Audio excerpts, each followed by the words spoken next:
Bonjour chers téléspectateurs de Télé-École, la première télévision éducative en Afrique au Sénégal. Merci de nous recevoir chez vous dans ce nouveau numéro de Parlons Philosophie, qui est une émission spécialement dédiée à la réflexion philosophique. Et aujourd'hui, j'ai l'immense plaisir de recevoir le professeur Djiby Diakhaté, qui est professeur à l'Université Cheikh Anta Diop de Dakar, un sociologue, un philosophe. Bonjour monsieur Diakhaté. Oui, bonjour. Merci pour l'invitation. Je pense que c'est une excellente occasion pour engager la réflexion philosophique parce que, au moins si on se réfère à Socrate, la philosophie ne peut se déployer que par l'invitation. Donc, elle se fait par le dynamisme du dialogue et de l'échange. Nous nous installons dans cette logique-là. Merci pour cette invitation. Et merci aussi pour tous les téléspectateurs qui s'engagent dans cette dynamique de coopération, parce que c'est de cela qu'il s'agit. La coopération par l'esprit, la coopération par la raison, qui nous permet d'interroger ce qui se déploie autour de nous, mais de nous interroger nous-mêmes pour donner du sens. Je crois que c'est important de chercher le sens. Professeur Diakhaté, qu'est-ce que philosophie en général et aujourd'hui? Qu'est-ce que philosophie aujourd'hui en particulier? Oui, je crois que la philosophie s'interrogera toujours sur elle-même parce qu'il est de sa nature d'être une discipline marquée par une certaine complexité et par un certain dynamisme. Qui fait que, bien entendu, lorsqu'elle s'intéresse au sens, dont on en parlait tout à l'heure, ça signifie qu'il faut renouveler constamment le questionnement, mais comprendre en réalité que le philosophe cherche le fond des choses. Donc, ne s'intéresse pas seulement à ce qui est superficiel, à la manifestation épidermique, mais va jusqu'à la racine, c'est pourquoi on parle de radicalité, va jusqu'à la racine pour chercher le véritable sens des choses. Et de ce point de vue-là, oui, on peut considérer qu'aujourd'hui, nous sommes dans un monde marqué par le déferlement du superficiel et même du superflu, et on a l'impression que nous nous sommes engagés dans ce que Herbert Marcuse appelle le fétichisme des gadgets. Nous avons perdu le véritable sens des choses.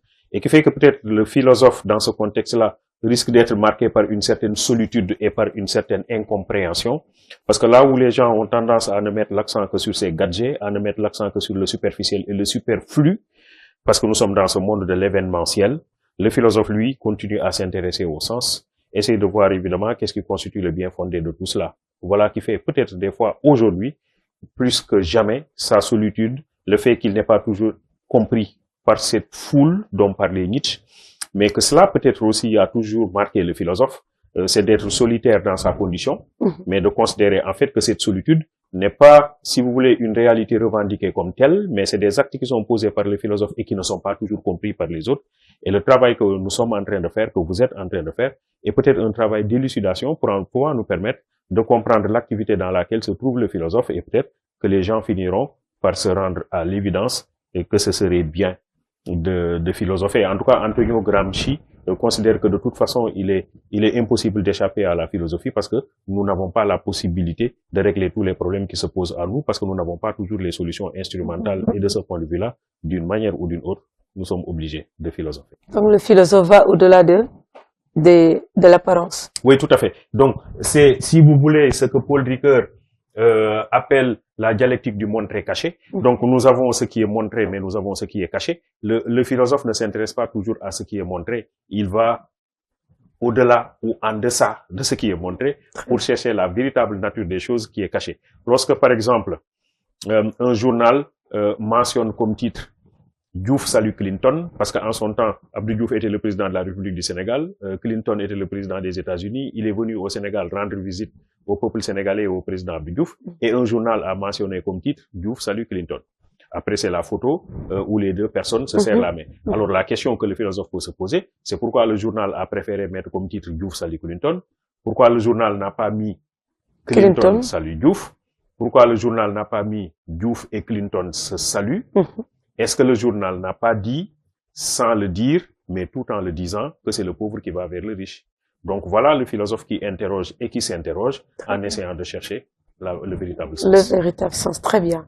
Monsieur Diakhaté, quelle est la différence entre la science et la technoscience?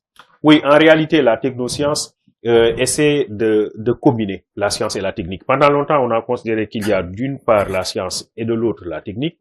Donc on considérait qu'il y a la science d'abord et la technique après. Donc, c'est le savant qui met en place un certain nombre de découvertes et le technicien passe à l'application instrumentale des découvertes mises en place par le savant. Donc, il y aurait la science d'abord et la technique après.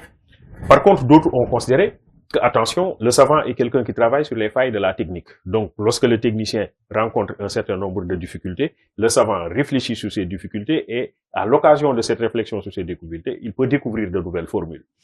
Donc, on a posé le rapport entre la science et la technique sous la forme de préséance de l'une sur l'autre, mais qu'en considérant que ces deux activités seraient différentes, seraient distinctes d'une manière ou d'une autre. Alors, aujourd'hui, la technoscience évite d'établir une distinction entre le moment de la science et le moment de la technique. Tout se passe comme si, évidemment, la science et la technique seraient liées. Que dans la technique, il y aurait la science et que dans la science, il y aurait la technique. Donc, on ne peut pas les séparer. Et que donc, à partir de ce moment-là, on aurait l'impression que la science et la technique étant combinées constituent un pan excessivement important dans le fonctionnement de notre monde. Donc, parce que s'il n'y avait que la science d'une part et la technique de l'autre, on aurait pu considérer que ces deux disciplines, deux activités de l'esprit qui sont différentes, mais à partir du moment où on les combine, c'est comme si on considérerait évidemment que c'est l'élément, la poutre la plus essentielle qui détermine le fonctionnement et l'organisation de notre univers. Très bien. Merci beaucoup, M. Diakhaté.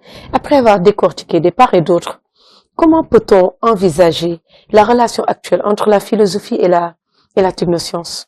Oui, en réalité, comme nous l'avions dit tantôt, la philosophie s'intéresse au sens.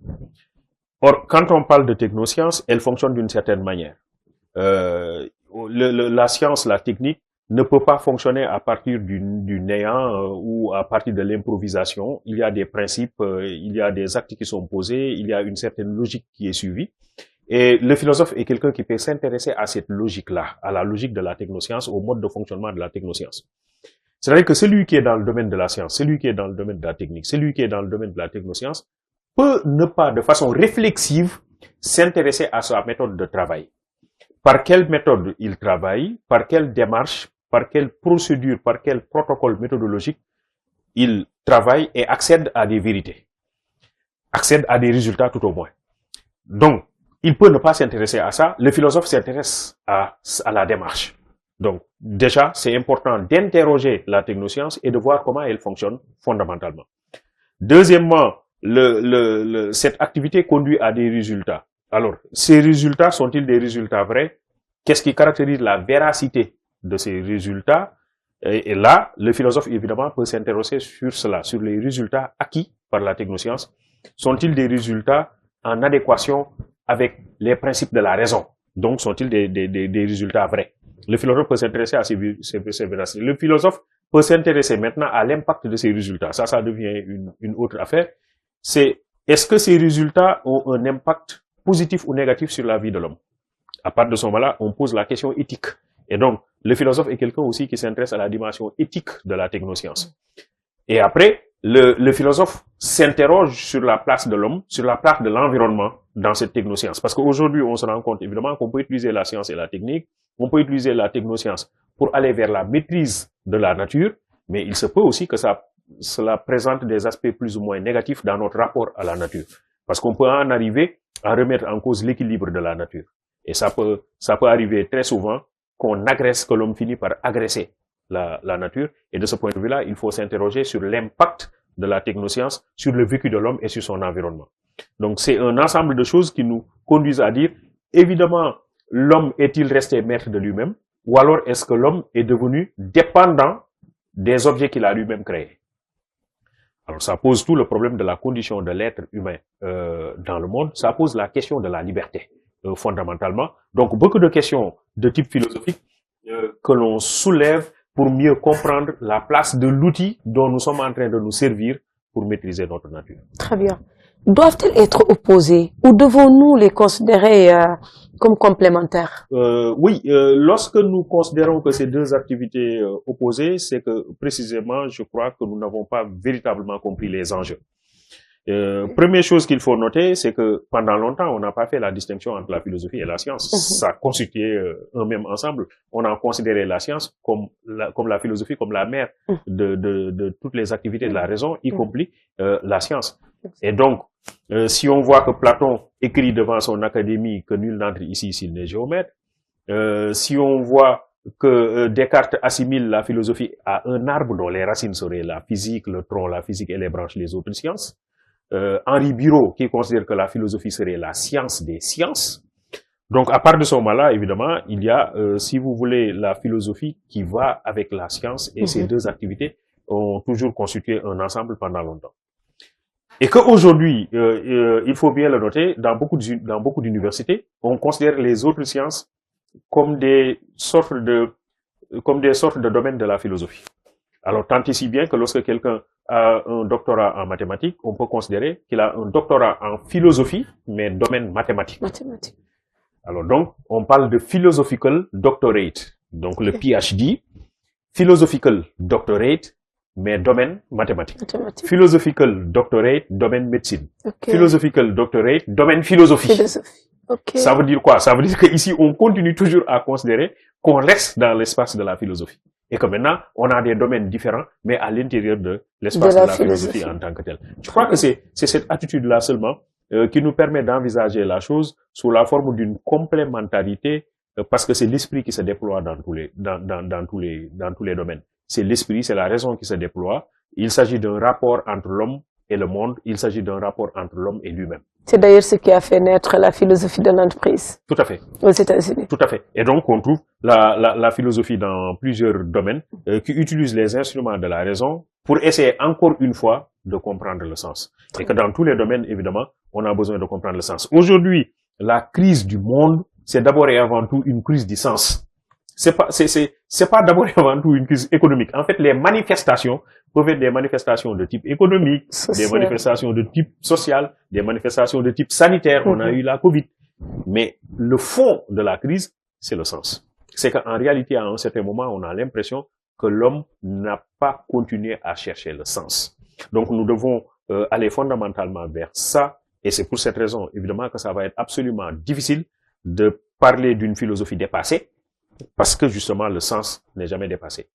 Le problème du sens est quelque chose qui se pose toujours et dans toutes les activités dans lesquelles nous nous déployons. En conséquence, l'individu a toujours besoin de comprendre le sens, d'aller vers le fond des choses, d'aller vers le cachet dont parle Paul Ricoeur lorsqu'il parle de dialectique du monde très caché. Donc, il y a des manifestations superficielles, il y a des choses qui sont cachées, et ces choses qui sont cachées, il faut faire une analyse régressive. Il faut faire une analyse abyssale pour trouver la vraie nature des choses. Cette nature des choses, elle est cachée. Nietzsche dit, nous grandissons comme l'arbre grandit, nous faisons éclater les vieilles écorces et nous faisons peau neuve à chaque printemps. Ça veut dire que évidemment, il y a toujours un revêtement nouveau qui se présente, il y a une carapace nouvelle qui se présente, il y a des manifestations superficielles nouvelles qui se présentent, mais il faut chercher le fond des choses, il faut aller vers la sève. Voilà pourquoi la philosophie est essentielle. Essentielle au sens où elle va vers l'essence, et non pas seulement vers les manifestations superficielles. Donc, philosophie, c'est aller au-delà des apparences pour saisir l'essence cachée des choses. Tout à fait. Donc, pour en rendre compte de la manière la plus adéquate possible dans et par la pensée. Absolument. Absolument. Il s'agit de faire cet exercice, cet effort d'aller vers la pensée. Il peut arriver que nous soyons paresseux, que nous nous contentons simplement de ce qui est superficiel, que nous nous contentons des conventions établies par le on et d'être victimes de ce que l'on peut appeler la dictature du on. Suivre aveuglément la masse, suivre ce que les autres font, c'est beaucoup plus facile, ça semble beaucoup plus aisé que se fatiguer l'esprit en se posant des questions, en essayant de chercher le pourquoi, en essayant d'aller vers la racine des choses. C'est peut-être une activité qui peut être plus ou moins difficile, mais le philosophe s'engage dans cette dynamique-là. Il ne veut pas être seul dans cette dynamique. C'est pourquoi on avait dit dès le départ que l'invitation est fondamentalement philosophique. Très bien. Que peut-on attendre de la philosophie dans un monde marqué par les prouesses de la technoscience?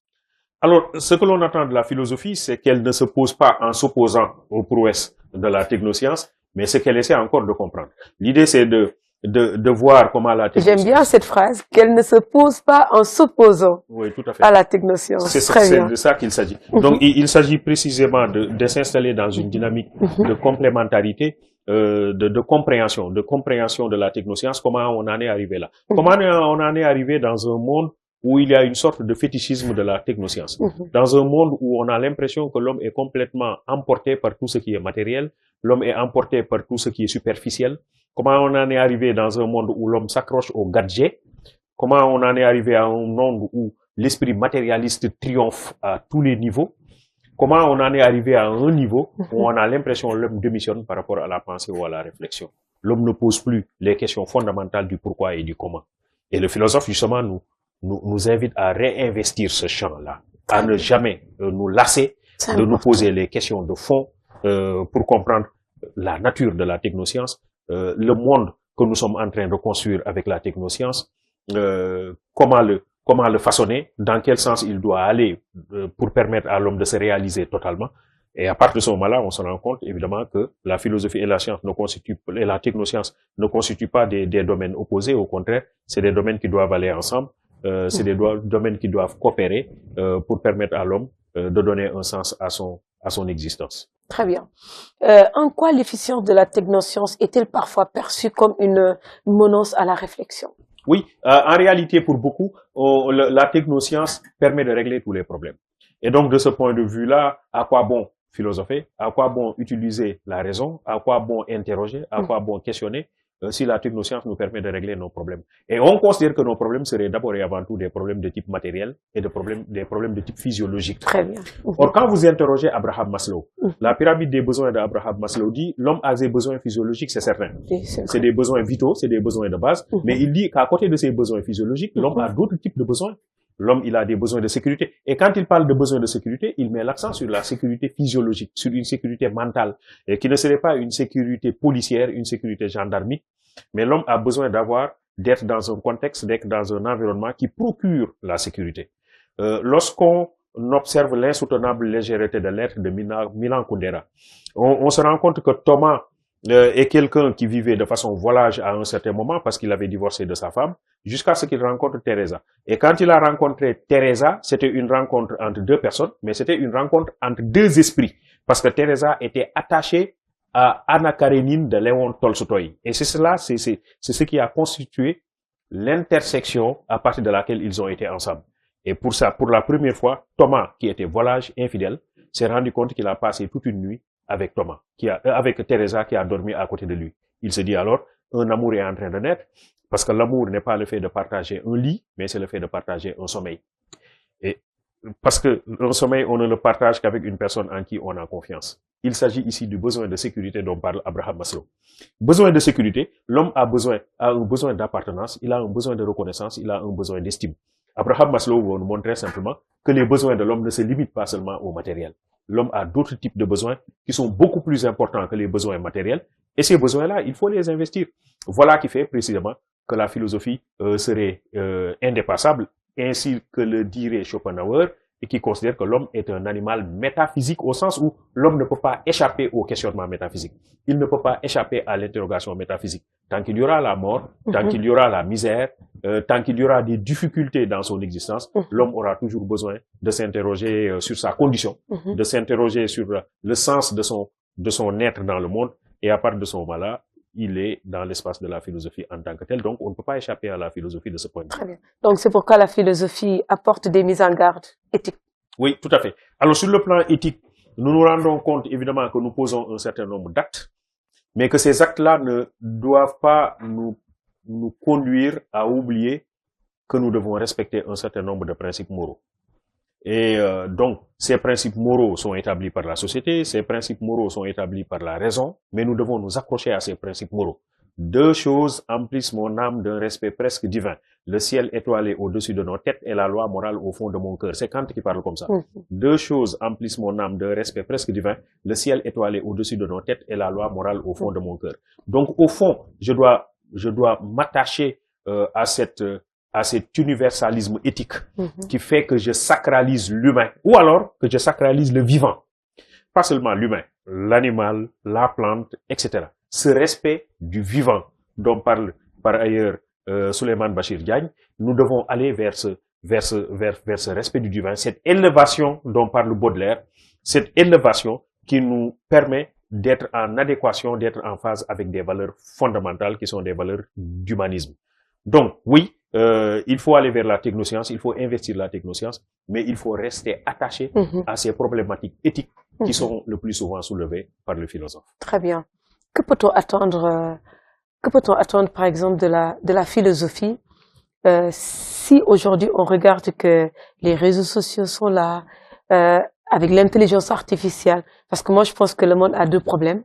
L'intelligence artificielle est un problème environnemental.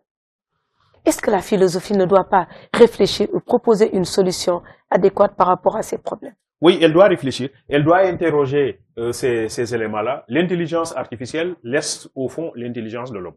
En fait, ce que les gens oublient, c'est qu'en fait, c'est l'homme qui crée un objet et qui crée un certain nombre de logiciels, etc., que l'on appelle in fine intelligence artificielle. Donc, ça reste le propre de la création humaine.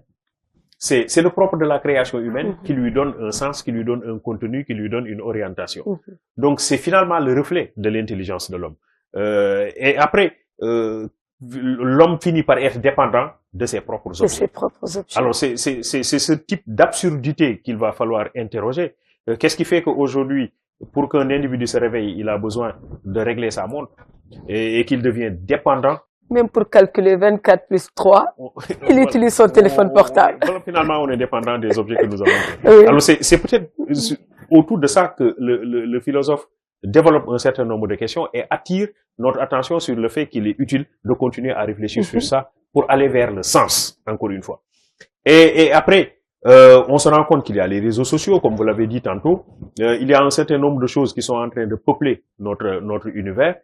Et est-ce que ces choses-là nous permettent de nous réaliser en tant qu'humains? C'est cela aussi qui intéresse fondamentalement le philosophe.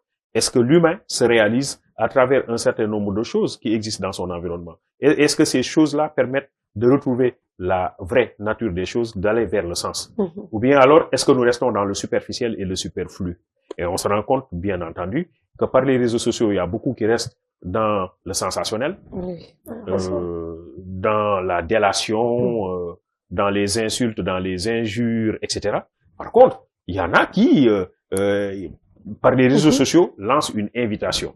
Au sens de téléécole, lancent une invitation, c'est-à-dire une invitation à la réflexion, une invitation au voyage. Pour parler comme Thomas More, le fait de voyager sur le plan de l'esprit, le fait de voyager sur le plan de la raison. Et cela qui fait que Gabriel Marcel considère que l'homme est d'abord et avant tout un voyageur. Il est homo viator. C'est un voyageur. Au sens où, par le voyage, par une sorte de déterritorialisation de la pensée, l'individu peut arpenter d'autres univers et développer sa raison. Donc, c'est de là qu'il s'agit et on peut trouver effectivement à travers le réseau social moyen d'échanger, moyen de partager, moyen de philosopher avec des individus qui peuvent ne plus être à l'agora au sens grec de l'Antiquité, mais un agora maintenant numérique, ouvert, un agora qui mettrait côte à côte et non pas face à face un philosophe sénégalais et un techno-savant américain. Quelle est la place de la philosophie dans un monde dominé par les fake news? Oui, c'est de déconstruire. En réalité, la déconstruction constitue aussi un programme important dans l'espace de la philosophie. Jacques Derrida considère que la philosophie a entre autres missions le travail de déconstruction. Donc le travail de déconstruction, c'est un travail qui nous donne des outils nous permettant d'interroger tout ce qui se présente à nous. Philosopher revient à ceci, se comporter à l'égard de l'univers comme si rien n'allait de soi. Donc pour le philosophe, rien n'est évident. Considérer que l'évidence elle-même, elle doit être interrogée. Je dis souvent aux jeunes que le philosophe peut-être ne cherche pas à établir la distinction entre le vrai et le faux, mais surtout la distinction entre le vrai et le vraisemblable. Parce que le vraisemblable a ceci de particulier et de fâcheux qu'il ressemble au vrai sans l'être. Le faux, on sait qu'il est différent du vrai. Par contre, c'est le vraisemblable qui pose problème. Et l'exemple que je donne le plus souvent, c'est l'exemple de ce couple qui a vécu pendant longtemps sans avoir d'enfant. Et le couple avait fini par adopter un chien. Et le couple avait entouré le chien de tendresse, d'amour et d'affection comme si c'était son vrai bébé. Malheureusement pour ce pauvre chien, quelques années plus tard, la femme est tombée enceinte et a mis au monde par la suite un joli bébé. Et à compter de la naissance du bébé, le couple a commencé à délaisser le chien, à marginaliser le chien et à ne focaliser désormais son affection et son amour que sur le bébé. Le chien s'est senti trahi. Cela lui a fait mal. Un jour, le couple s'est mis sur la terrasse pour prendre une croûte. Au même instant, le bébé dormait en bas dans le salon, à côté du couloir.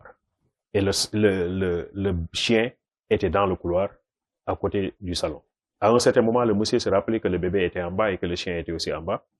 Il a pris rapidement les escaliers et quand il est arrivé à hauteur du couloir, il s'est aperçu que la gueule du chien était tachetée de sang et que le chien était en train de ronger un os. Alors le monsieur entre dans sa chambre, prend son revolver et tue le chien. Après, il entre dans le salon et il s'aperçoit que le bébé était en train de dormir tranquillement. Ce qui s'est passé, c'est qu'il y a une bête qui est entrée dans la maison, qui a voulu mordre le bébé et le chien n'a fait rien d'autre que tuer cette bête-là. Descartes nous dit, il faut éviter soigneusement la précipitation et la prévention et n'accepter aucune chose pour vraie avant de la connaître évidemment comme telle. L'idée donc, c'est que le philosophe est quelqu'un qui doit déployer une pensée critique, un esprit critique, de manière à déconstruire. Donc de manière à pouvoir échapper à ces fake news. Ce qui fait qu'on a besoin peut-être dans ce monde-là d'être constamment armé de la pensée critique, qui nous permettrait de pouvoir échapper aux fake news. Donc, ce qui veut dire que celui qui reçoit, par exemple, tout de suite, vient de vous offrir 50 000 francs. Vous cliquez sur ce message, vous devez savoir, par exemple, si vous avez l'esprit philosophique, de savoir que mais vous n'avez rien introduit. Comment est-ce que oui, pour vous envoyer un message pour vous dire qu'il vous a offert 50 000. Donc, en voulant trop gagner, vous avez 50 000 dans votre compte, vous cliquez sur ce lien et on vous pique vos 50 000. Est-ce que quelqu'un qui a l'esprit philosophique doit accepter ces genres de tromperie? Pour manipuler quelqu'un, on met l'accent sur son centre d'intérêt. C'est Raymond Boudon qui parle maintenant, c'est le sociologue Raymond Boudon, un des théoriciens de l'atomisme en sociologie, et qui considère que l'individu est doté d'intelligence. Et avec cette intelligence-là, l'individu peut passer par les interstices, les espaces de non-sens pour manipuler un système. Mais la meilleure façon de manipuler un individu, c'est de s'appuyer sur son centre d'intérêt, ce que l'individu aime le plus. Vous avez parlé de Wave, vous avez parlé de 50 000 francs, donc on est dans le domaine de l'argent. Ce que l'individu, le nouvel homme de notre temps aime le plus. L'argent, le matériel. Donc, je vais m'appuyer sur ce qu'il aime le plus, son centre d'intérêt, pour le manipuler. Pour le manipuler. C'est pourquoi je dis que ce serait bien de nous intéresser à notre monde, de mener notre vie, mais de nous interroger aussi sur le sens. Voilà donc quelqu'un qui ne s'interroge pas sur le sens. Le sens d'une formule, le sens d'un message, la portée d'un message, etc. Qu'est-ce que c'est que le sens d'un message? Oui, le sens d'un message, c'est ce que porte le message en tant que discours, en fait. Le message porte un discours. Alors, il faut pouvoir le décoder pour savoir le véritable discours que charrie le message. Un message peut charrier plusieurs discours, tout dépend du niveau de compréhension. Voilà, et donc de ce point de vue-là, quelqu'un peut camoufler son discours. Hein. Vous allez dans certains milieux, les gens peuvent parler avec des codes. Ce qui fait que ils peuvent parler, vous pouvez percevoir le message de façon superficielle et en retenir le sens premier. Par contre, ceux-là qui l'utilisent avec des codes lui donnent un tout autre sens, une autre signification.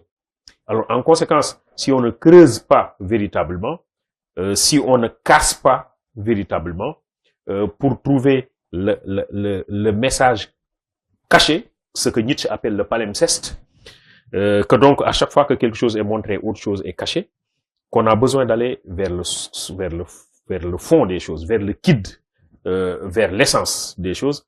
Et de ce point de vue-là, évidemment, le philosophe peut considérer que tout message, c'est simplement, si vous voulez, une suite de signes, mais qu'en deçà des signes dont parle le linguiste Ferdinand de Saussure, qu'en deçà des signes, il y a d'autres éléments qui sont cachés et que cherche le philosophe. Donc, dans ce type de message, et c'est des messages qui deviennent de plus en plus fréquents dans les réseaux sociaux, et on parle aujourd'hui de cyber-escroquerie, on parle aujourd'hui de cyber-manipulation, on parle de cyber-banditisme, de cyber-délinquance. C'est donc comment échapper à cette cyber-délinquance-là qui cherche à m'avoir en mettant l'accent sur ce que j'adore le plus. J'aime l'argent, j'aime le téléphone, j'aime les nouveaux habits, j'aime les superflus. Alors, comment on va s'appuyer sur ça pour me manipuler? Mais si je ne déploie pas ma pensée critique, je ne vais jamais m'en sortir. Et cette pensée critique, elle suppose d'abord et avant tout la lucidité. La lucidité, c'est aussi le fait de garder intacte la raison dans des situations extrêmes. Donc la philosophie devient plus qu'importante et plus que nécessaire dans un monde dominé par par les prouesses de la technoscience. Oui, dominé par surtout le fait que certains se servent de façon indue de la technoscience. Donc, qu'ils l'utilisent dans de très mauvaises directions et que pour échapper à ça, on a besoin d'être alerte. On a besoin de lucidité. Donc, il faut avoir la capacité de discernement. Absolument. Très Cette bien. capacité de discernement, je parlais tout à l'heure de lucidité. Ce que l'on attend le plus chez l'individu, c'est garder cette lucidité dans des situations extrêmes. C'est-à-dire quand il est trop fâché, qu'il puisse être lucide. Quand il est trop content, parce qu'on lui a envoyé 50 000 francs, qu'il puisse être lucide aussi. Okay. Donc c'est ça qui est difficile. C'est garder cette lucidité dans des situations extrêmes. Mais dans des situations ordinaires, on peut être plus ou moins lucide. Parce que c'est pas un grand problème. Mais c'est quand on est trop en colère, est-ce que je peux garder quand même ma lucidité? Quand je suis trop content, est-ce que je peux quand même garder ma lucidité, garder ma raison intacte? Alors, et le philosophe est quelqu'un qui nous invite à ça, parce qu'il met l'accent sur l'autorité de la raison. La raison doit toujours garder son autorité dans toutes les situations. Et c'est important de ce point de vue-là, je crois, que l'individu se réconcilie avec lui-même en mettant la raison au plus profond de tout, en mettant la raison au centre de son comportement, au centre de ses décisions et de ses délibérations. Très bien.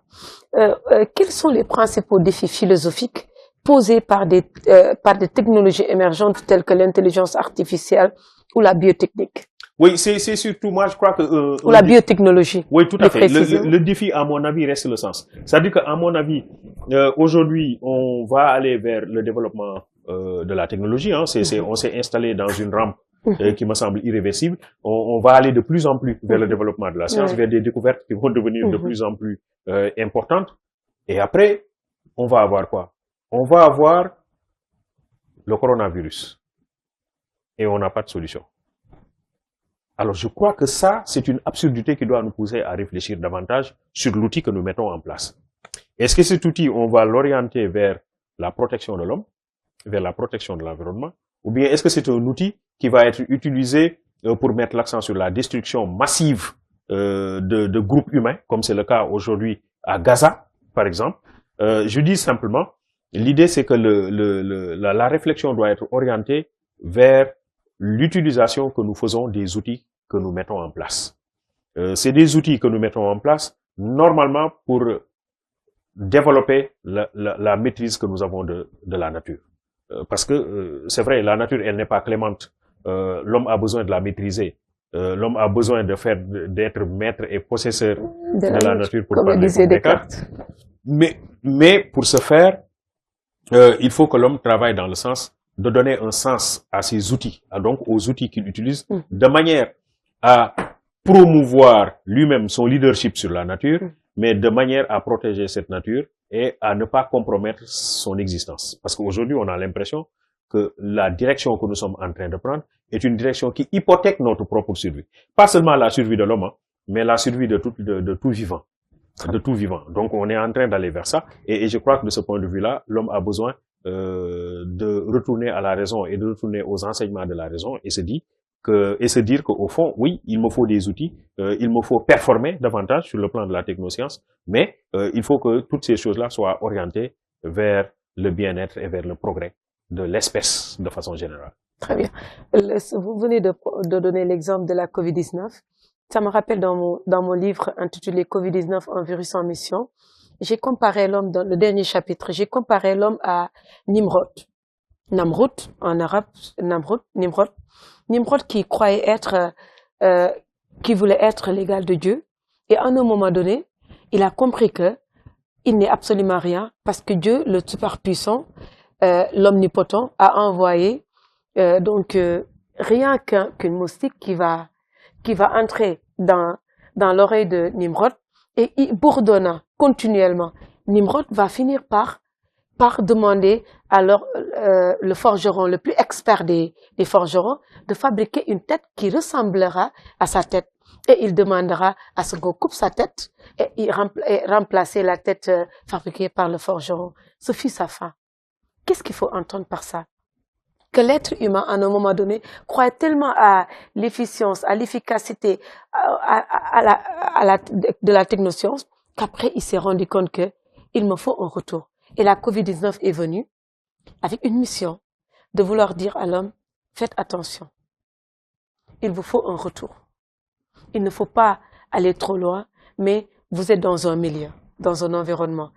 Et vous ne devez pas faire comme ce que Descartes avait dit, être maître et possédeur de la nature pour détruire la nature, mais l'être humain doit travailler en partenariat et en collaboration en tenant compte de la nature pour mieux protéger la nature, parce que la nature, sa survie dépend de la nature. Oui, tout à fait. En réalité, nous devons entretenir. Et ça, je crois que si on interroge les coutumes et les usages en Afrique, traditionnels, je peux dire, on se rend compte effectivement que la nature était considérée comme une réalité importante qu'il fallait préserver, qu'il fallait protéger. L'homme a toujours entretenu en Afrique des relations horizontales avec la nature et non pas des relations verticales. Le respect de la nature.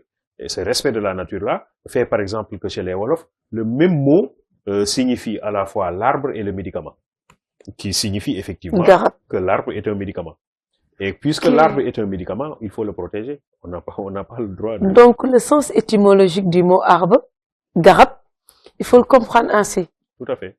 C'est l'arbre qui est en même temps le médicament. Et c'est vrai, on se soigne avec l'arbre. Donc, sa protection tout à fait. Dépend. Tout à fait. Vous voyez, la signification, le sens que l'on donne à l'arbre. À partir du moment où on lui donne comme sens quelques éléments qui viennent me sauver de certaines pathologies, donc, qui est à ma disposition pour me protéger, de ce point de vue-là, en retour, je dois le protéger. Donc, je viens de comprendre pourquoi vous dites que la crise aujourd'hui du monde, c'est la crise des sens. C'est la crise du sens. C'est la crise du sens. Donc, c'est cela, en fait. C'est que nous ne cherchons pas le vrai sens des choses. Lorsque je me rends compte, oui, comme vous l'avez dit, que l'arbre est un médicament, alors de ce point de vue-là, je dois protéger l'arbre parce qu'il me donne les médicaments. En retour, je dois lui donner la protection. La protection. Voilà, c'est que je reçois et je donne. Marcel Mauss, dans son essai sur le don, parle du don et de contre-don. Donc, à chaque fois qu'on me donne, moi aussi, en retour, je dois donner. Donc, l'arbre me donne le médicament pour me soigner, mais en retour, moi aussi, je dois protéger l'arbre. Donc, si on s'installe dans une dynamique juste d'intérêt, hein, je me dis, j'ai de l'intérêt à protéger l'arbre. Très bien. Voilà, donc, quelle belle conclusion. Quelle belle conclusion, parce que j'ai de l'intérêt à protéger l'arbre. Donc, c'est un message très fort pour parler à ceux qui n'ont pas compris que ma vie dépend de la vie de l'arbre. Tout à fait. Merci beaucoup, professeur Diakhaté, d'avoir accepté l'invitation de Télé-École. Votre mot de la fin? Oui, merci de m'avoir fait vivre pendant quelque temps, parce qu'en réalité, moi, lorsque je me réfère à l'aventure ambiguë de Cheikh Hamidou Kane, l'enfant dit quelque part, mon père ne vit pas, il prie. Oui, c'est peut-être que la prière, c'est une autre dimension de la vie. Ici, par la réflexion, par l'échange, par cette invitation-là, je crois que c'est un autre moment de la vie que vous m'avez aidé à passer, et merci pour cela. Merci à vous, M. Diakhaté. Merci beaucoup. Merci beaucoup, chers téléspectateurs de Télé-École. Nous nous donnons rendez-vous très prochainement dans un nouveau numéro de Parlons Philosophie. Jusque-là, n'oubliez pas de continuer à philosopher parce que philosopher nous aide à mieux vivre. Merci beaucoup.